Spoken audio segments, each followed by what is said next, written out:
todo outro serviço para transporte público a base de pago que está oferecido, por exemplo, door de auto com placa a número está ilegal.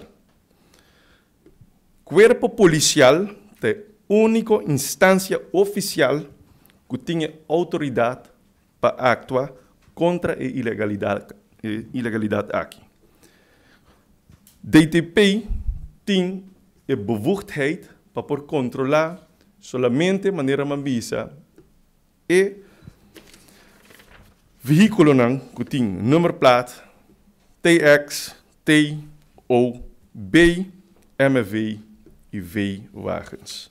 Segundo a Landsverordening Personenvervoer, inspectie, de DTP, is bevoegd para controlar de vergunninghouder aqui e essa vergunning que somente wordt otorgada door de minister de Transporte.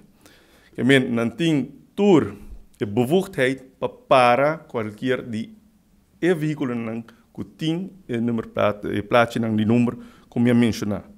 Dus is aqui, basta que o inspecteur tem een landsbesluit e não tem een ID para identificar a mes que quem não está e não está atrás. Para toda outra ocasião sucedido que está encarregado outro tipo de número plate, não é só que está caído de DTP, Departamento de Transporte Público, não ministério chama polícia. E essa aqui me provisa, Ministro de Justiça, também na altura, não está bezig de formar time para assim actuar riba a ilegalidade aqui. Kiko está conduzindo isso aqui, está simplesmente serviço. Serviço, maneira que me quer que isso aqui está. Se tem uma demanda para mais, esse aí nós está bezig com o VTNO para vir com mobiliteitsplan para o WAC, Kiko mester, Kiko não.